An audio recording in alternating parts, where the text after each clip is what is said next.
तो राधे राधे दोस्तों, मैं हूं आपका बहादुर सर। और दोस्तों, आज के इस वीडियो में हम 5 ईयर प्लान यानी कि पंचवर्षीय योजनाओं को डिस्कस करने वाले हैं। ये जो टॉपिक है ये स्टैटिक जीके का अति महत्वपूर्ण टॉपिक है। अगर आप किसी भी एग्जाम की तैयारी कर रहे हो तो डन मानो, इस टॉपिक से 2 से 3 क्वेश्चन तो पूछे ही जाते हैं। तो आज के इस वीडियो में हम पंचवर्षीय योजनाओं से जितने भी महत्वपूर्ण प्रश्न बन सकते हैं उन सभी प्रश्नों को डिस्कस करेंगे, बिल्कुल डिटेल में और आसान भाषा में। तो ये वीडियो बेहद ही महत्वपूर्ण होने वाला है, इसलिए वीडियो को बिना स्किप किए लास्ट तक जरूर देखें। आइए दोस्तों, शुरुआत कर लेते हैं नंबर फर्स्ट क्वेश्चन से। नंबर फर्स्ट क्वेश्चन है, भारत में आर्थिक नियोजन के उद्देश्य से पंचवर्षीय योजनाओं का निर्माण कब से किया गया। देखो, पंचवर्षीय योजनाओं का निर्माण 1 अप्रैल 1951 से किया गया और उद्देश्य क्या था, तो भारत में आर्थिक नियोजन। और जब पंचवर्षीय योजनाओं का निर्माण शुरू किया गया उस समय प्रधानमंत्री कौन थे, तो जवाहरलाल नेहरू उस समय प्रधानमंत्री थे। नेक्स्ट क्वेश्चन है, भारत में पंचवर्षीय योजनाओं के निर्माण के लिए किस आयोग का गठन किया गया। पंचवर्षीय योजनाओं के निर्माण के लिए दोस्तों योजना आयोग का गठन किया गया। ठीक है, बी ऑप्शन करेक्ट हो जाएगा। और योजना आयोग का गठन कब किया गया, 15 मार्च 1950 को योजना आयोग का गठन हुआ। और योजना आयोग का उद्देश्य क्या है, तो भारत में पंचवर्षीय योजनाओं का निर्माण करना। नेक्स्ट क्वेश्चन है, पंचवर्षीय योजनाओं के निर्माण के लिए गठित योजना आयोग की अध्यक्षता निम्न में से किसके द्वारा की जाती थी। तो योजना आयोग की अध्यक्षता पदेन प्रधानमंत्री, जो उस समय प्रधानमंत्री होते थे, ठीक है, तत्कालीन प्रधानमंत्री, उनके द्वारा योजना आयोग की अध्यक्षता करी जाती थी। ठीक है, ए ऑप्शन करेक्ट आंसर हो जाएगा। नेक्स्ट क्वेश्चन है, पंचवर्षीय योजनाओं की ड्राफ्ट रूपरेखा का अनुमोदन कौन करता है। तो पंचवर्षीय योजना की जो ड्राफ्ट रूपरेखा होती है इसका अनुमोदन राष्ट्रीय विकास परिषद के द्वारा किया जाता है। ठीक है, निम्न में से किसके द्वारा पंचवर्षीय योजनाओं को मंजूरी दी जाती है, या फिर पंचवर्षीय योजनाओं का अनुमोदन किसके द्वारा किया जाता है, राष्ट्रीय विकास परिषद के द्वारा। और देखो, राष्ट्रीय विकास परिषद की स्थापना कब हुई थी, अगस्त 1952 में। पूछा जाता है, याद रखना, राष्ट्रीय विकास परिषद की स्थापना अगस्त 1952 में हुई थी। ठीक है, फिर आपसे पूछा जाएगा जो राष्ट्रीय विकास परिषद है इसका पदेन अध्यक्ष कौन होता है, तो इसका अध्यक्ष होता है तत्कालीन प्रधानमंत्री। ठीक है, फिर आपसे पूछा जाएगा राष्ट्रीय विकास परिषद का पदेन सचिव कौन होता है। तो देखो, जो नीति आयोग का सचिव होता है, उस समय जो योजना आयोग का सचिव होता था वही राष्ट्रीय विकास परिषद का सचिव होता था। ठीक है, लेकिन अभी योजना आयोग बदल गया है नीति आयोग में, तो नीति आयोग का जो पदेन सचिव होगा, ठीक है, वही राष्ट्रीय विकास परिषद का भी सचिव होगा। समझ गए आप लोग। नेक्स्ट क्वेश्चन है, निम्न में से कौन सा राष्ट्रीय विकास परिषद का उद्देश्य नहीं है। तो राष्ट्रीय विकास परिषद का उद्देश्य कौन सा नहीं है, हम एक एक करके देख लेते हैं। किसी योजना के क्रियान्वयन में राज्यों से सहयोग प्राप्त करना, बिल्कुल सही। कोई योजना का क्रियान्वयन चल रहा है तो आप राज्यों से सहयोग प्राप्त करेंगे, ये तो सही है। किसी योजना के सफल होने के लिए संसाधनों का इंतजाम करना, ये भी बिल्कुल सही है। देश में संतुलित विकास को बढ़ावा देना, यह भी बिल्कुल सही है। देश में कानून एवं व्यवस्था को बनाए रखना, नहीं भैया, कानून व्यवस्था बनाना जो है ये गवर्नमेंट का काम है। ठीक है, तो राष्ट्रीय विकास परिषद के संबंध में ये उद्देश्य सही नहीं है, ये गलत हो जाएगा। समझ गए। नेक्स्ट क्वेश्चन है, निम्न में से किस व्यक्ति के द्वारा भारत में पंचवर्षीय योजनाओं की अवधारणा पेश करी गई। तो भारत में पंचवर्षीय योजनाओं की अवधारणा जो है जवाहरलाल नेहरू के द्वारा पेश करी गई। और पूछा जाए कि पंचवर्षीय योजनाओं का पिता किसे कहा जाता है, तो जवाहरलाल नेहरू को ही कहा जाता है। नेक्स्ट क्वेश्चन, निम्न में से किस देश से भारत में पंचवर्षीय योजनाओं को अपनाया गया। तो दोस्तों, रसिया देश से भारत में पंचवर्षीय योजनाओं को अपनाया गया। मतलब जो पंचवर्षीय योजना का मॉडल है ये रसिया में सफल तरीके से चल रहा था, इसलिए उस मॉडल को भारत ने भी अपनाया।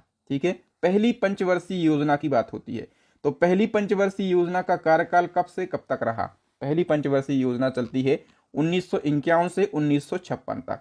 ठीक है, और देखो, जो पहली पंचवर्षीय योजना है इसमें जीडीपी का जो वार्षिक लक्ष्य है 2.1% रखा गया था। और अपन ने जीडीपी की उपलब्धि कितनी हासिल करी थी, 3.60%। मतलब कहीं ना कहीं हमने लक्ष्य से ज्यादा जीडीपी हासिल करी थी पहली पंचवर्षीय योजना में। ठीक है, प्रथम पंचवर्षीय योजना किस मॉडल पर आधारित थी, ये मानो दोस्तों, ये अति महत्वपूर्ण प्रश्न है, ये हमेशा एग्जाम में पूछा जाता है। पहली पंचवर्षीय योजना जो है ये हेरोल्ड डॉमर मॉडल पर आधारित थी। सी ऑप्शन सही हो जाएगा। प्रथम पंचवर्षीय योजना में निम्न में से किस क्षेत्र को उच्च प्राथमिकता दी गई? तो फर्स्ट 5 ईयर प्लान में कृषि के विकास को प्राथमिकता दी जाती है। ठीक है, तो याद रखना जो पहली पंचवर्षीय योजना है ये 1 अप्रैल 1951 से 31 मार्च 1956 तक चलती है। इस योजना में कृषि को उच्च प्राथमिकता दी जाती है और ये योजना हेरोड डोमर मॉडल पर आधारित थी। ये योजना काफ़ी हद तक सफल रही। क्यों रही? क्योंकि जीडीपी का जो लक्ष्य है हमने 2.1 रखा था, लेकिन हमें उससे ज़्यादा जीडीपी प्राप्त हुई 3.60%। इस योजना के दौरान राष्ट्रीय आय में 18% की वृद्धि होती है और प्रति व्यक्ति आय में भी 11% की वृद्धि दर्ज की जाती है। ठीक है, तो इतने फैक्ट आपको याद रखना है। दोस्तों आप लोग एक बात बताएं कि आपको मेरे पढ़ाने का तरीका और कंटेंट की क्वालिटी कैसी लग रही है। मैंने इस वीडियो को बनाने में, कंटेंट को बनाने में काफ़ी ज़्यादा मेहनत करी है। तो यदि आप इसी प्रकार से बेस्ट कंटेंट को पढ़ना चाहते हैं तो हमारी स्टैटिक जीके की रामबाण ई बुक, करंट अफेयर्स की ई बुक और साइंस की ई बुक, इन तीनों ई बुक को परचेस कर सकते हैं। तीनों ई बुक का लिंक आपको वीडियो के डिस्क्रिप्शन बॉक्स में मिल जाएगा। ठीक है, तो फटाफट से परचेस कर लेना। आपको एक व्हाट्सएप नंबर मिल जाएगा, यदि आप थ्रू व्हाट्सएप पेमेंट करते हैं तो आपको डिस्काउंट मिलेगा। ठीक है, तो फोन पे से पेमेंट करके स्क्रीनशॉट आपको व्हाट्सएप पे करना है। मैं आपको ई बुक व्हाट्सएप पर ही सेंड कर दूंगा। नेक्स्ट क्वेश्चन, निम्न में से किस सिंचाई परियोजना को प्रथम पंचवर्षीय योजना काल के दौरान शुरू किया गया? तो देखो, प्रथम पंचवर्षीय योजना के दौरान 3 सिंचाई परियोजना शुरू की गई। भागना नागल परियोजना, दामोदर नदी घाटी परियोजना और व्यास परियोजना। तो डी ऑप्शन करेक्ट हो जाएगा, उपर्युक्त तो सभी सिंचाई परियोजनाएं। चलो नेक्स्ट क्वेश्चन है, भारतीय संविधान में आर्थिक और सामाजिक योजना को किस सूची में रखा गया? आर्थिक और सामाजिक योजना को समवर्ती सूची में रखा गया। ठीक है, और समवर्ती सूची किस अनुसूची में है? अनुसूची 7 में है। ठीक है, नेक्स्ट, द्वितीय पंचवर्षीय योजना का कार्यकाल कब से कब तक रहा? तो देखो, द्वितीय पंचवर्षीय योजना शुरू हो जाती है 1956 से लगाकर 1961 तक। द्वितीय पंचवर्षीय योजना का उद्देश्य क्या है? समाजवादी समाज की स्थापना करना। क्या? समाजवादी समाज की स्थापना करना। और दूसरी पंचवर्षीय योजना किस मॉडल पर आधारित थी? तो ये पीसी महालनोबिस मॉडल पर आधारित थी।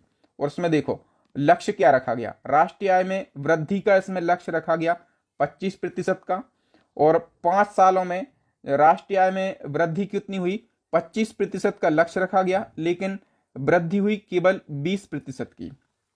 ठीक है, नेक्स्ट क्वेश्चन, निम्न में से किस क्षेत्र को द्वितीय पंचवर्षीय योजना में प्राथमिकता दी गई? तो प्राथमिकता दी जाती है उद्योग और खनिज के लिए। याद रखना, उद्योग और खनिज के लिए। मतलब देखो, जो पहली पंचवर्षीय योजना थी उसमें कृषि को प्राथमिकता दी जाती है, दूसरी में उद्योग को प्राथमिकता दी जाती है। ठीक है, और जो तीसरी पंचवर्षीय योजना आएगी उसमें उद्योग, कृषि और उद्योग दोनों को प्राथमिकता दी जाएगी। खैर, अभी हम दूसरी पंचवर्षीय योजना की बात कर रहे हैं। तो बताओ, भारत में खादी एवं ग्रामीण उद्योग आयोग की स्थापना किस पंचवर्षीय योजना के तहत की गई थी? तो खादी और ग्रामीण उद्योग आयोग की स्थापना की गई थी द्वितीय पंचवर्षीय योजना के दौरान। ठीक है, जो खादी और ग्रामोद्योग आयोग अधिनियम 1956 है, इसी के तहत भारत सरकार के द्वारा खादी एवं ग्रामीण उद्योग आयोग की स्थापना की गई थी। इसका मुख्यालय मुंबई में है। यह एक संवैधानिक निकाय है। यह सूक्ष्म लघु और मध्यम उद्यम मंत्रालय के अंतर्गत आता है। इसकी स्थापना दूसरी पंचवर्षीय योजना के दौरान की गई थी। भारत में कौन सी पंचवर्षीय योजना सोवियत संघ के 1928 के फेल्डमैन योजना का अनुसरण करके तैयार की गई? तो दोस्तों, जो दूसरी पंचवर्षीय योजना है ये सोवियत संघ के 1928 के फेल्डमैन योजना का अनुसरण करके या फिर नकल करके तैयार की गई थी। नेक्स्ट क्वेश्चन, भारत सहायता क्लब की स्थापना किस पंचवर्षीय योजना के दौरान की गई? तो करेक्ट आंसर हो जाएगा दोस्तों दूसरी पंचवर्षीय योजना के दौरान। निम्न में से किस इस्पात कारखाने की स्थापना दूसरी पंचवर्षीय योजना के दौरान की गई? ये काफी महत्वपूर्ण प्रश्न है। तो दोस्तों, जो दुर्गापुर, भिलाई और राउरकेला, ये तीनों इस्पात कारखाने दूसरी पंचवर्षीय योजना के दौरान शुरू किए गए थे, और तीनों जो इस्पात कारखाने हैं ये महत्वपूर्ण हैं। अब दूसरी पंचवर्षीय योजना से जितने भी फैक्ट हमने पढ़े हैं एक बार सभी का क्विक रिवीजन कर लेते हैं। देखो, दूसरी पंचवर्षीय योजना का कार्यकाल 1956 से 1961। ये योजना पीसी महालनोबिस मॉडल पर आधारित थी। इसका मुख्य उद्देश्य था समाजवादी समाज की स्थापना करना। इसमें प्राथमिकता दी जाती है उद्योग और खनिज के लिए।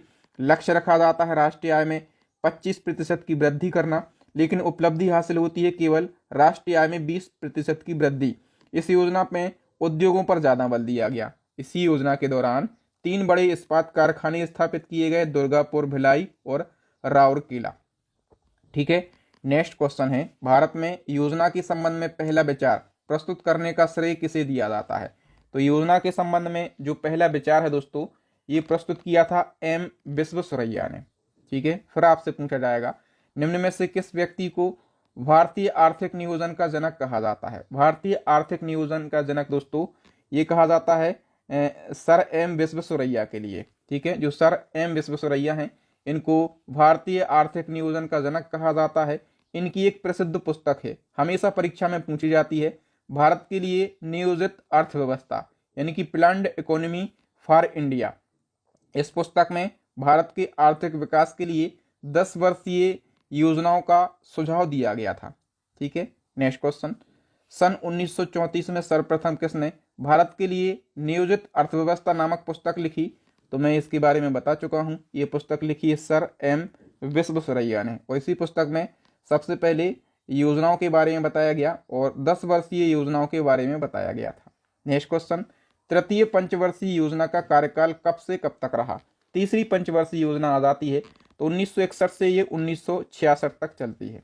ठीक है, तृतीय पंचवर्षीय योजना का मुख्य उद्देश्य की बात करें तो अर्थव्यवस्था को आत्मनिर्भर बनाना इसका मुख्य उद्देश्य था।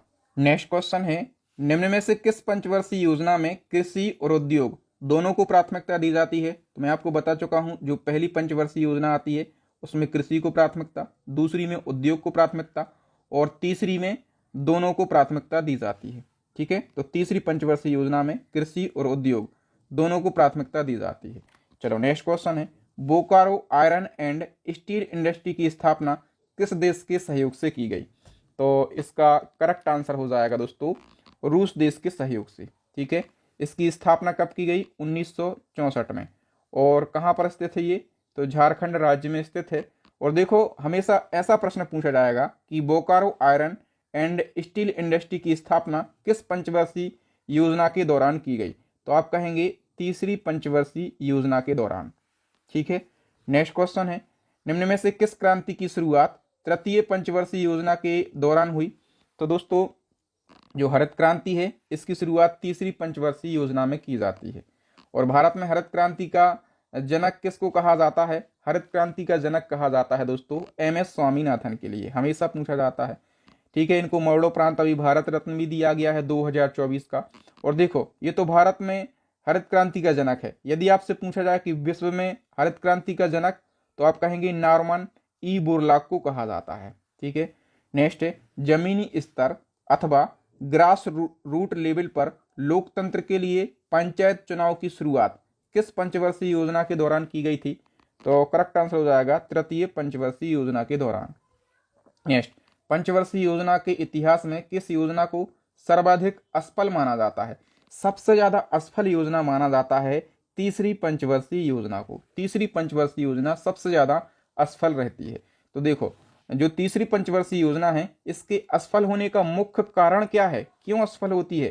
क्योंकि इसी दौरान भारत चाइना युद्ध हुआ था 1962 में, भारत पाकिस्तान युद्ध हुआ था 1965 में और अभूतपूर्व सूखा भी पड़ा था। तो ये 3 बड़े कारण हैं तीसरी पंचवर्षीय योजना के असफल होने के। ठीक है, तो आइए तीसरी पंचवर्षीय योजना का एक बार हम क्विक रिवीजन कर लेते हैं। तीसरी पंचवर्षीय योजना चलती है 1961 से 1966 तक। उद्देश्य है भारत को आत्मनिर्भर बनाना और स्वतः स्फूर्ति अवस्था में पहुंचाना। प्राथमिकता दी जाती है कृषि और उद्योग दोनों को। जीडीपी का वार्षिक लक्ष्य 5.6% रखा जाता है, लेकिन उपलब्धि 2.8% होती है, मतलब लक्ष्य से आधे से भी कम। देख पा रहे हैं आप? ठीक है, इसके अलावा दोस्तों इसी योजना के दौरान Bokaro iron and steel industry की स्थापना की जाती है। हरित क्रांति की भी शुरुआत करी जाती है 1966-67 में। और ये योजना सबसे ज्यादा असफल मानी जाती है। इसकी असफलता का जो मुख्य कारण है भारत चाइना युद्ध, भारत पाकिस्तान युद्ध और उसी दौरान अभूतपूर्व सूखा भी पड़ा था। ठीक है, तो ये तीसरी पंचवर्षीय योजना का एक क्विक रिवीजन है। सबसे पहले उस योजना से जितने प्रश्न बनते हैं वो मैं पढ़ाता हूं, फिर मैं उसका क्विक रिवीजन भी करवा देता हूं ताकि आपको याद करने में आसानी हो जाए। नेक्स्ट क्वेश्चन है, किस योजना की विफलता के बाद सरकार को प्रथम योजना अवकाश की घोषणा करनी पड़ी? तो देखो, तीसरी पंचवर्षीय योजना टोटली विफल रहती है, तो इसके बाद सरकार को योजना अवकाश लाना पड़ता है। और देखो अभी तक 3 योजना अवकाश लाए गए हैं। जो पहला योजना अवकाश है ये तीसरी पंचवर्षीय योजना के फेल होने के बाद लाया गया, और जो प्रथम योजना अवकाश है इसका कार्यकाल रहता है 1966 से लगाकर 1969 तक। ठीक है, और इस दौरान दोस्तों 3 छोटी छोटी सी योजनाएं तैयार की जाती हैं 1-1 साल के लिए। ठीक है, चलो तो नेक्स्ट क्वेश्चन है, किन 2 पंचवर्षीय योजनाओं के बीच सरकार ने प्रथम योजना अवकाश घोषित किया? तो देखो वही क्वेश्चन है, थोड़ा सा घुमाकर पूछ लिया, किन 2 पंचवर्षीय योजनाओं के बीच? तो तीसरी पंचवर्षीय योजना और चौथी पंचवर्षीय योजना के बीच प्रथम योजना अवकाश लाया गया। तो कहां पर लिखा है? तीसरी और चौथी के बीच में, और ये क्वेश्चन पूछा गया क्वेश्चन है। नेक्स्ट क्वेश्चन है, चतुर्थ पंचवर्षीय योजना का कार्यकाल बताइए। तो चौथी पंचवर्षीय योजना का कार्यकाल 1969 से 1974 तक रहता है।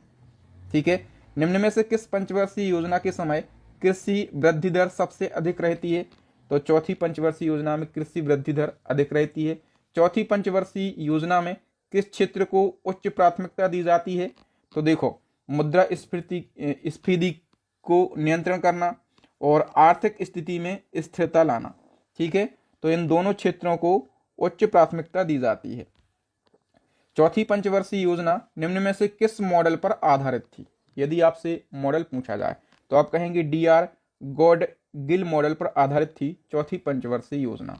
बताओ किस पंचवर्षीय योजना के दौरान 14 बड़े बैंकों का राष्ट्रीयकरण किया गया? ये भी मोस्ट इंपॉर्टेंट क्वेश्चन है। तो देखो 14 बड़े बैंकों का राष्ट्रीयकरण किया जाता है चौथी पंचवर्षीय योजना के दौरान। इन बैंकों का राष्ट्रीयकरण कब किया जाता है? जुलाई 1969 को। ठीक है, नेक्स्ट है, निम्न में से किस क्रांति का प्रारंभ चतुर्थ पंचवर्षीय योजना के कार्यकाल में हुआ?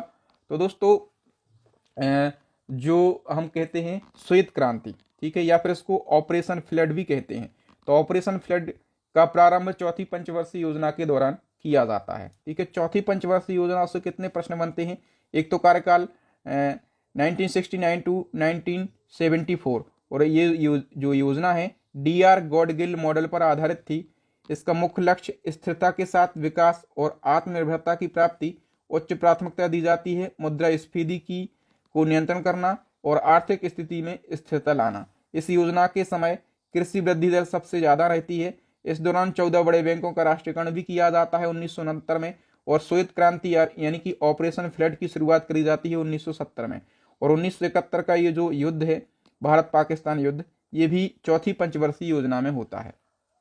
पांचवी पंचवर्षीय योजना का कार्यकाल की यदि हम बात करें तो 1974 से 1978 तक रहता है। ठीक है, और जो पांचवी पंचवर्षीय योजना है, याद रखना दोस्तों, ये योजना केवल 4 साल तक चलती है। ठीक है, केवल 4 साल तक चलती है। 1978 में क्या होता है? जनता पार्टी की सरकार इसको समाप्त कर देती है। तो ऐसा प्रश्न पूछा जाता है कि कौन सी पंचवर्षीय योजना केवल 4 साल चलती है? तो पांचवी पंचवर्षीय योजना। याद रखना एक एक फैक्ट को। गरीबी उन्मूलन तथा आत्मनिर्भरता की प्राप्ति किस पंचवर्षीय योजना का मुख्य उद्देश्य था? तो दोस्तों ये था पांचवी पंचवर्षीय योजना का उद्देश्य। नेक्स्ट, किस पंचवर्षीय योजना के दौरान गरीबी हटाओ का नारा दिया गया? पांचवी पंचवर्षीय योजना के दौरान। ये क्वेश्चन हजारों बार रिपीट हुआ है अलग अलग एग्जाम में। किसने पांचवी पंचवर्षीय योजना का अधिगम पत्र या फिर अप्रोच पेपर तैयार किया? तो ये DP धर के द्वारा किया गया था। ठीक है, किस पंचवर्षीय योजना में भारतीय राष्ट्रीय राजमार्ग प्रणाली की शुरुआत की गई? तो पांचवी पंचवर्षीय योजना में। नेक्स्ट, कौन सी पंचवर्षीय योजना अपनी अवधि पूरी होने के 1 वर्ष पहले ही समाप्त घोषित कर दी जाती है? तो मैंने बताया था कि जो पांचवी पंचवर्षीय योजना है केवल 4 साल चलती है। ठीक है, 1 साल पहले ही इसको समाप्त कर दिया जाता है। डी ऑप्शन करेक्ट हो जाएगा। तो पांचवी पंचवर्षीय योजना 1974 से 1978 तक चलती है। मुख्य उद्देश्य गरीबी उन्मूलन तथा आत्मनिर्भरता की प्राप्ति। GDP का वार्षिक लक्ष्य 4.4% रखा जाता है और प्राप्ति होती है 4.83%। इस दौरान गरीबी हटाओ का नारा दिया जाता है। भारतीय राष्ट्रीय राजमार्ग प्रणाली की शुरुआत करी जाती है। ये योजना केवल 4 साल ही चल पाती है। ठीक है, अब इसके बाद दोस्तों दूसरा योजना अवकाश लग जाता है। ठीक है, तो पूछा जाएगा कि दूसरा योजना अवकाश की अवधि क्या थी? 1978 से 1980 तक। ठीक है, 2 साल के लिए ये लगता है। इसके बाद जो छठी पंचवर्षीय योजना है ये शुरू हो जाती है। तो छठी पंचवर्षीय योजना का कार्यकाल कब से कब तक चलता है? 1980 से 1985 तक। ठीक है, छठी पंचवर्षीय योजना का मुख्य उद्देश्य पूछा जाए तो आप कहेंगे दोस्तों गरीबी उन्मूलन और रोजगार में वृद्धि। ठीक है, तो डी ऑप्शन करेक्ट हो जाएगा। फिर बताओ कि किस कार्यक्रम की शुरुआत छठी पंचवर्षीय योजना के दौरान की गई? तो करेक्ट आंसर हो जाएगा दोस्तों TRY-SEM, IRDP और NRIP। इन सभी कार्यक्रम, इन सभी प्रोग्राम की शुरुआत छठी पंचवर्षीय योजना के दौरान की जाती है। किस पंचवर्षीय योजना के दौरान नाबार्ड बैंक की स्थापना की जाती है? तो छठी पंचवर्षीय योजना के दौरान। ठीक है, फिर जो नाबार्ड बैंक है यहाँ से प्रश्न बनते हैं। तो सबसे पहले पूछा जाता है कि नाबार्ड बैंक की स्थापना किस समिति की सिफारिश पर की गई? आप कहेंगे शिवरामन समिति। और स्थापना कब हुई इस बैंक की? 1982 में। और नाबार्ड जो टर्म है इसका full form national bank for agriculture and rural development, इसको हिंदी में राष्ट्रीय कृषि एवं ग्रामीण विकास बैंक कहेंगे। स्थापना 1982, हेडक्वार्टर है मुंबई के अंदर। ठीक है, तो जहां पर जो भी महत्वपूर्ण फैक्ट है उसके बारे में थोड़ी सी डिटेल से चर्चा करना है तो मैं पूरा प्रयास करता हूं कंटेंट को बेस्ट बनाने की। मतलब आपके एग्जाम पॉइंट ऑफ व्यू से जो भी चीजें इंपॉर्टेंट हैं उनको मैं बहुत शानदार तरीके से डिस्कस करने का पूरा प्रयास करता हूं। यदि आपको मेरे कंटेंट की क्वालिटी अच्छी लगती है तो वीडियो को लाइक जरूर करना है, ज्यादा से ज्यादा शेयर करना है। एक थोड़ी सी शिकायत है, आप लोग चैनल को सब्सक्राइब नहीं करते हैं तो चैनल को सब्सक्राइब कर लेना, साथ में बेल आइकन जरूर दबा लेना ताकि जब भी मैं नया वीडियो डालूं तो भैया नोटिफिकेशन आपको सबसे पहले उसका मिल ही जाएगा। ठीक है, तो बताओ किस पंचवर्षीय योजना के दौरान जनसंख्या वृद्धि को नियंत्रित करने के लिए परिवार नियोजन कार्यक्रम शुरू किया गया? परिवार नियोजन कार्यक्रम छठी पंचवर्षीय योजना के दौरान ही शुरू किया गया। नेक्स्ट, किस पंचवर्षीय योजना में विद्युत उत्पादन पर सबसे ज्यादा बल दिया गया? तो विद्युत उत्पादन पर सबसे ज्यादा बल ये छठी पंचवर्षीय योजना में ही दिया गया। नेक्स्ट है, किस पंचवर्षीय योजना का प्रारंभ लुढ़कती हुई योजना या अनवरत योजना को समाप्त करके की गई? तो देखो दोस्तों, सबसे पहले मैं आपको बता दूं कि जो जनता पार्टी की सरकार थी, तो जनता पार्टी की सरकार ने और मोरारजी देसाई के नेतृत्व में 1978 से लगाकर 1983 की अवधि के लिए लुढ़कती हुई योजना या फिर अनवरत योजना या फिर रोलिंग प्लान को बनाया था और फिर इसी को समाप्त करके जो है छठी पंचवर्षीय योजना की शुरुआत की गई थी। ठीक है, नेक्स्ट क्वेश्चन है, सातवीं पंचवर्षीय योजना का प्रारूप तैयार करने का श्रेय किसे दिया जाता है? तो अब सातवीं पंचवर्षीय योजना आ जाती है और इसका प्रारूप जो है ये रामकृष्ण हेगड़े ने तैयार किया था। रामकृष्ण हेगड़े जनता पार्टी के नेता और कर्नाटक के ये CM भी रह चुके हैं। ठीक है, भोजन, काम और उत्पादन का नारा किस पंचवर्षीय योजना के कार्यकाल में दिया गया था? तो सातवीं पंचवर्षीय योजना के कार्यकाल में। नेक्स्ट है, सातवीं पंचवर्षीय योजना का कार्यकाल कब से कब तक रहा? तो 1985 से 1990 तक। सी ऑप्शन सही हो जाएगा। फिर बताओ कि सातवीं पंचवर्षीय योजना किस मॉडल पर आधारित थी? महत्वपूर्ण है, तो करेक्ट आंसर हो जाएगा W मिलर मॉडल पर आधारित थी सातवीं पंचवर्षीय योजना। सातवीं पंचवर्षीय योजना का मुख्य उद्देश्य क्या था? तो इसका उद्देश्य था रोजगार के अधिक अवसर जुटाना, न्याय पर आधारित सामाजिक प्रणाली, देसी तकनीक को विकसित करना, ये सारे उद्देश्य थे। फिर बताओ कि किस योजना का आरंभ सातवीं पंचवर्षीय योजना के समय हुआ?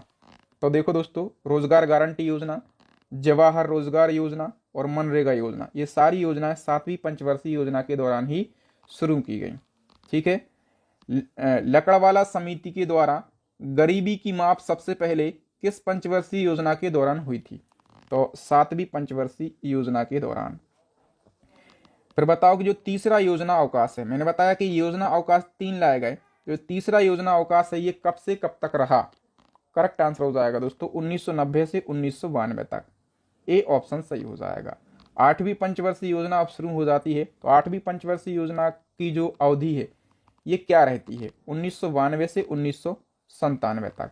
ठीक है, बताओ कि कौन सी पंचवर्षीय योजना राव मनमोहन सिंह मॉडल पर आधारित थी? ये काफी महत्वपूर्ण क्वेश्चन है। तो दोस्तों, जो आठवीं पंचवर्षीय योजना है ये राव मनमोहन सिंह मॉडल पर आधारित थी। तो देखो, जो आठवीं पंचवर्षीय योजना शुरू की गई तो उस समय जो भारत के प्रधानमंत्री थे वो कौन थे? नरसिम्हा राव। ठीक है, कौन थे? नरसिम्हा राव। और उस समय जो वित्त मंत्री थे, ठीक है, फाइनेंस मिनिस्टर, वो कौन थे? मनमोहन सिंह थे। ठीक है, तो इसीलिए राव और मनमोहन सिंह मॉडल पर आधारित थी 8वीं पंचवर्षीय योजना। 8वीं पंचवर्षीय योजना का जो नवीन प्रारूप है या फिर न्यू ड्राफ्ट है, किसके निर्देशन में तैयार किया गया? सही आंसर हो जाएगा प्रणब मुखर्जी के निर्देशन में। फिर एक ऐसा क्वेश्चन पूछा जाता है कि वह कौन सी पंचवर्षीय योजना है जिसका प्रारूप 4 सरकारों ने अपने अपने तरीकों से तैयार किया? तो वो है 8वीं पंचवर्षीय योजना। ठीक है, नेक्स्ट है, निम्न में से किस पंचवर्षीय योजना के कार्यकाल में प्रधानमंत्री रोजगार योजना की शुरुआत हुई? तो 8वीं पंचवर्षीय योजना में। और इस प्रधानमंत्री रोजगार योजना की शुरुआत कब हुई? 1993 में। ठीक है, 8वीं पंचवर्षीय योजना में निम्न में से किस क्षेत्र को सर्वोत्तम प्राथमिकता दी गई? तो दोस्तों मानव संसाधन का विकास, रोजगार का विकास और शिक्षा और जन स्वास्थ्य, इन सभी क्षेत्रों को प्राथमिकता दी जाती है। ठीक है, नेक्स्ट है, निम्न में से किस पंचवर्षीय योजना के दौरान राष्ट्रीय महिला कोष की स्थापना की जाती है? तो 8वीं पंचवर्षीय योजना के दौरान राष्ट्रीय महिला कोष की स्थापना की जाती है।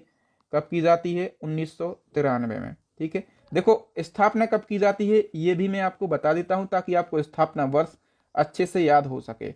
9वीं पंचवर्षीय योजना शुरू हो जाती है, तो इसका कार्यकाल कब से कब तक रहता है? 1997 से लगाकर 2002 तक। सी ऑप्शन करेक्ट हो जाएगा। ठीक है, और इस योजना की ये योजना जो है असफल रहती है, 9वीं पंचवर्षीय योजना, और असफलता का कारण है आर्थिक मंदी। ठीक है, नेक्स्ट है, 9वीं पंचवर्षीय योजना का मुख्य उद्देश्य यदि आपसे पूछा जाए तो मुख्य उद्देश्य था विदेशी ऋण भार को बढ़ने से रोकना, खाद्यान्नों में आत्मनिर्भरता, प्राकृतिक संसाधनों का संरक्षण, ये सारे मुख्य उद्देश्य थे। निम्न में से किस पंचवर्षीय योजना का केंद्र बिंदु सामाजिक न्याय एवं समानता के साथ विकास करना है? तो दोस्तों ये है 9वीं पंचवर्षीय योजना का मुख्य केंद्र बिंदु। नेक्स्ट है, देश में गरीबी और बेरोजगारी को समाप्त करना किस पंचवर्षीय योजना का मुख्य उद्देश्य था? करेक्ट आंसर हो जाएगा 10वीं पंचवर्षीय योजना का। और 10वीं पंचवर्षीय योजना चलती है 2002 से लगाकर 2007 तक। ठीक है, फिर बताओ किस पंचवर्षीय योजना के दौरान सर्वाधिक समृद्धि दर यानी कि ग्रोथ रेट की प्राप्ति सबसे ज्यादा किस योजना में होती है? 10वीं पंचवर्षीय योजना में। ठीक है, सकल घरेलू उत्पाद यानी कि जीडीपी में सबसे ज्यादा वृद्धि किस योजना के समय होती है? तो करेक्ट आंसर हो जाएगा दोस्तों 11वीं पंचवर्षीय योजना के दौरान। ठीक है, इसमें जो है जीडीपी में सबसे ज्यादा 9% की वृद्धि होती है। और जो 11वीं पंचवर्षीय योजना है ये 2007 से लगाकर 2012 तक चलती है। ठीक है, 11वीं पंचवर्षीय योजना का मुख्य उद्देश्य यदि आपसे पूछा जाए तो आप कहेंगे तीव्रतम एवं समावेशी विकास, इसका मुख्य उद्देश्य था। किस पंचवर्षीय योजना में शिक्षा का अधिकार 2009 प्रस्तुत किया गया? तो देखो कार्यकाल यदि आप याद रखेंगे 2007 से 2012 तक कौन सी पंचवर्षीय योजना का कार्यकाल रहा? 11वीं का। ठीक है, तो शिक्षा का अधिकार अधिनियम 11वीं पंचवर्षीय योजना में शुरू किया जाता है। नेक्स्ट है, 11वीं पंचवर्षीय योजना को खालिस्तान की योजना भी कहा जाता है।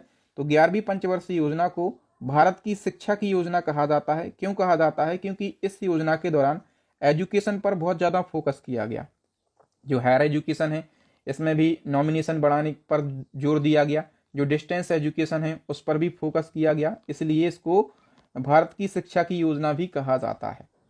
12वीं पंचवर्षीय योजना की अवधि बताइए। तो 12वीं पंचवर्षीय योजना चलती है 2012 से 2017 तक और इस योजना का नारा रहता है तेज, सतत और अधिक समावेशी विकास करना।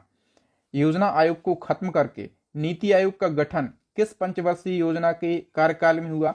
देखो योजना आयोग को खत्म करके नीति आयोग का गठन हुआ था और ये गठन किया गया था 12वीं पंचवर्षीय योजना के दौरान। ठीक है, योजना आयोग द्वारा कितनी पंचवर्षीय योजनाएं बनाई गई? तो योजना आयोग के द्वारा टोटल 12। ठीक है, 1950 से लगाकर 2015 तक टोटल 12 पंचवर्षीय योजनाएं तैयार की गई। फिर नीति आयोग का गठन कर दिया जाता है योजना आयोग को खत्म करके। तो नीति आयोग का गठन कब किया जाता है? नीति आयोग का गठन किया जाता है दोस्तों 1 जनवरी 2015 को। ठीक है, बी ऑप्शन करेक्ट हो जाएगा। फिर नीति आयोग जो है इसका पदेन अध्यक्ष कौन होता है? योजना आयोग का अध्यक्ष प्रधानमंत्री होता था, तो नीति आयोग का अध्यक्ष भी प्रधानमंत्री होता है। योजना आयोग के जो पहले अध्यक्ष थे वो थे जवाहरलाल नेहरू। तो नीति आयोग के प्रथम अध्यक्ष आपसे पूछे जाएंगे, बताओ नीति आयोग के प्रथम अध्यक्ष स्थापना कब होती है नीति आयोग की? 2015 में। 2015 में प्रधानमंत्री कौन थे? नरेंद्र मोदी। तो यही नीति आयोग के प्रथम अध्यक्ष हैं। ठीक है, फिर आपसे पूछा जाएगा नीति आयोग के प्रथम सीईओ कौन थे? तो आप कहेंगे सिंधु श्री खुल्लर, ये नीति आयोग के प्रथम सीईओ थे। अब देखो दोस्तों, नीति आयोग से कई सारे क्वेश्चन पूछे जाते हैं, एक अलग से भी वीडियो बन सकता है, लेकिन जो मोटे मोटे फैक्ट हैं जो ज्यादा पूछे जाते हैं वो मैंने यहाँ पर लिख दिए। एक तो नीति आयोग में जो नीति टर्म है इसका फुल फॉर्म पूछा जाता है, national institution for transforming India, इसको राष्ट्रीय भारत परिवर्तन संस्थान कहते हैं। नीति आयोग की स्थापना होती है योजना आयोग के स्थान पर 1 जनवरी 2015 को, हेडक्वार्टर है न्यू दिल्ली में। यह एक गैर संवैधानिक निकाय है, इसको भारत सरकार का थिंक टैंक कहा जाता है। तात्कालीन प्रधानमंत्री इसके अध्यक्ष होते हैं। नीति आयोग का उपाध्यक्ष भी होता है और उपाध्यक्ष की नियुक्ति प्रधानमंत्री के द्वारा करी जाती है। ठीक है, उपाध्यक्ष को कैबिनेट मंत्री का दर्जा भी दिया जाता है। नीति आयोग के जो प्रथम अध्यक्ष थे पीएम मोदी और प्रथम उपाध्यक्ष थे अरविंद पनगड़िया, इसको जरूर याद रखना। और प्रथम सीईओ कौन थे? सिंधु श्री खुल्लर नीति आयोग के प्रथम सीईओ थे। तो ये सारे फैक्ट आपको जरूर याद रखना है। तो दोस्तों यहाँ पर पंचवर्षीय योजनाओं से जितने भी महत्वपूर्ण प्रश्न बन सकते थे उन सभी प्रश्नों को हमने कैसे पढ़ा है? बिल्कुल डिटेल में और आसान भाषा में। और मुझे पूरी उम्मीद है कि आपको ये कंटेंट जरूर अच्छा लगा होगा। अच्छा लगा है तो हमारी 3 ई बुक लॉन्च हो गई हैं बेस्ट क्वालिटी की, एक स्टैटिक जीके की रामबाण ई बुक, दूसरी करंट अफेयर्स की ई बुक और तीसरी सामान्य विज्ञान की ई बुक। व्हाट्सएप पर आप मैसेज करना, पेमेंट कर देना, ये जो नंबर दिख रहा है स्क्रीनशॉट व्हाट्सएप पे सेंड कर देना, आपको मैं 2 सेकंड के अंदर व्हाट्सएप पर ही सारी ई बुक सेंड कर दूंगा। ठीक है, तो एक टेस्ट क्वेश्चन है, इसका आंसर आप दे के जाना कि राष्ट्रीय विकास परिषद का पदेन अध्यक्ष कौन होता है। फटाफट से आंसर लगाइए। बाकी मुझे उम्मीद है कि आपको वीडियो जरूर अच्छा लगा होगा, तो फटाफट से वीडियो को लाइक करके अपने जो विचार हैं कमेंट कीजिए। वीडियो को ज़्यादा से ज़्यादा शेयर करना है अपने दोस्तों के साथ, आपके व्हाट्सएप टेलीग्राम पर जितने भी ग्रुप हैं सभी में शेयर कीजिए। सबसे ज़्यादा महत्वपूर्ण काम है चैनल को सब्सक्राइब करना और साथ में बेल आइकन दबाना, ताकि जब भी मैं एक महत्वपूर्ण वीडियो डालूं तो उसका नोटिफिकेशन सबसे पहले आपको मिल सके। थैंक यू, जय हिंद। मैं हूं आपका बहादुर सर।